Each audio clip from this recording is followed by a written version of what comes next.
नै पास्टर गुरुबाज्यूहरू आज नेपाल एक बहुधार्मिक बहुजातीय बहुसंस्कृति र बहुभाषिक राज्य हो।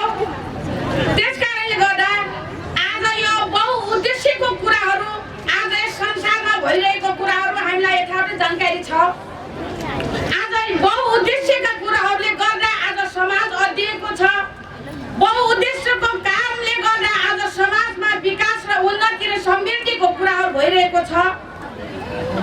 त्यसकारणले गर्दा आज हामी यो मध्येमा आज इसाई जाति धार्मिकताको जीवन जिएर यो समाजमा मौलिक अधिकार र हकको निम्ति पनि हामीले सुनिश्चित तरिकाले धर्म मान्नु पाउनुपर्छ भन्ने कुराहरू चाहिँ आज हामीले यो ज्वलन्त उदाहरणको रूपमा लिइरहेका छौँ भन्ने कुराहरू आज हामीलाई परमेश्वरले यो बाटो सिकाइरहनु भएको छ।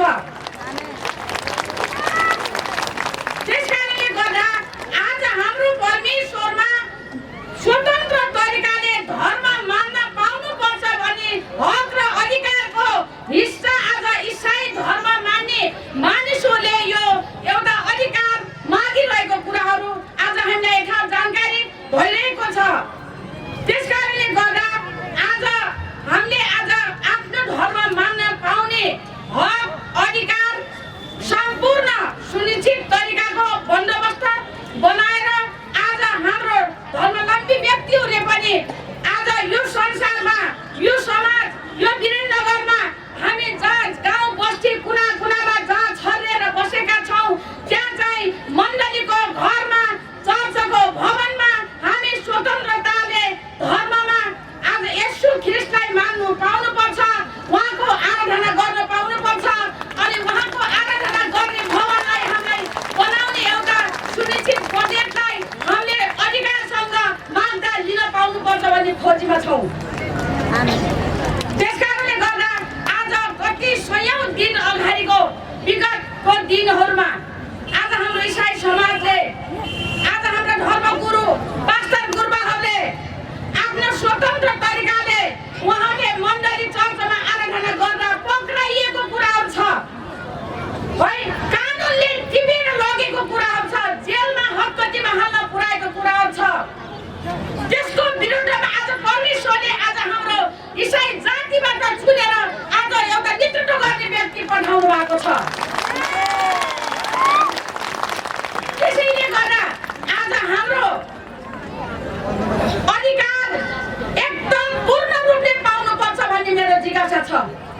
आज कुनै धर्मको लागि धर्म बोकेर खोल ओरेर हिँडेको इसाईहरू होइन। आज यो देशको परिवर्तन अनुकूलन परिवर्तन ल्याउनु पर्छ। यो धर्म यो संसारमा पाप गर्नु हुँदैन।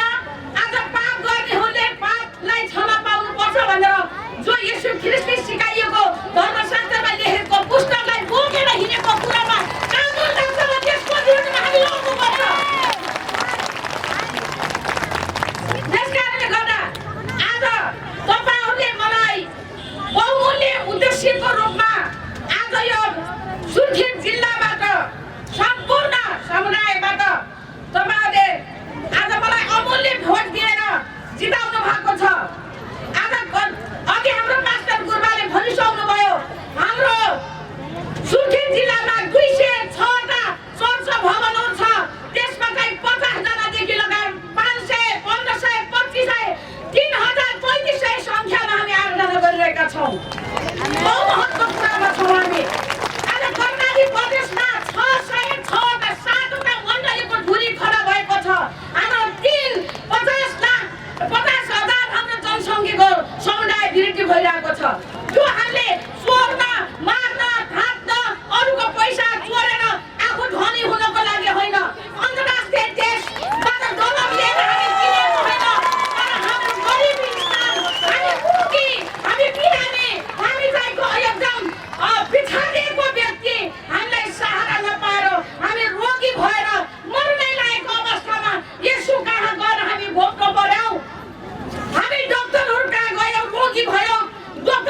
जिउन मौका पाएका छौँ।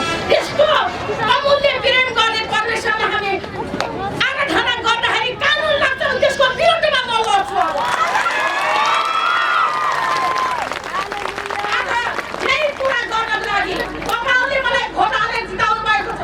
म एक्लो छैन। अब आज मेरो प्रभु पहिलो स्थानमा हुनुहुन्छ।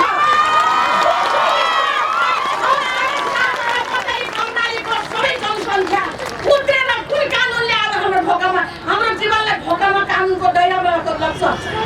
म यही भन्छु, आज विश्वासीलाई पनि यही भन्छु, तपाईँहरू अर्काको श्रीमतीसँग नजानु होला। तपाईँहरू अर्काको श्रीमानसँग नहिँड्नु होला। अर्काको चोरी नगर्नु होला। तपाईँहरूले अर्काको ढोका नफोड्नु होला। तपाईँहरूले अर्काको धन सम्पत्तिलाई दाहा नगर्नु होला, रिस नगर्नु होला। तर यो पाहुरालाई रिस गर्नु होला। आफ्नो श्रीमतीलाई माया गर्नु होला। आफ्नो श्रीमानलाई माया गर्नु होला। यो कानुन तपाईँहरूले यति यो गरे, यो चाहिँ गल्ती गर्नुभयो भने मेरो शिर झुक्नेछ। तेरो इसाई धर्म मान्ने मान्छेले व्यभिचार गरेर कानुनमा आएको छ भन्दा मेरो शिर झुक्नेछ। म लडाइँको मैदानमा जाँदा म विजय हुने छैन। तर तपाईँहरूले चाहिँ एउटा सिन्का भनेको गलत काम नगर्नु होला। तर कसैले मण्डली बनाउँदा बजेटहरू माग्दा अन्याय हुन्छ भने अर्काको श्रीमतीको घरमा गएर चोरी गर्छ छैन, तर त्यसको आरोप लागेको छ भने विभिन्न कानुनी कारबाहीको कुराहरू गर्दा त्यसमा चाहिँ मेरो लडाइँ हुनेछ। आमेन।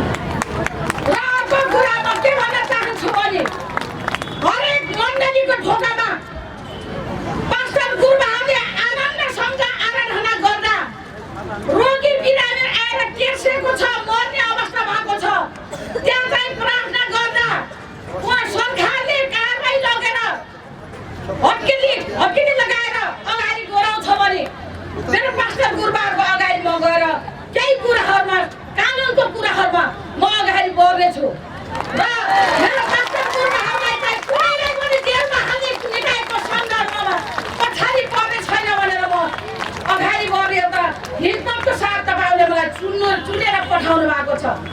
म धन्यवाद दिन्छु। तपाईँहरूको म अमूल्य मतदान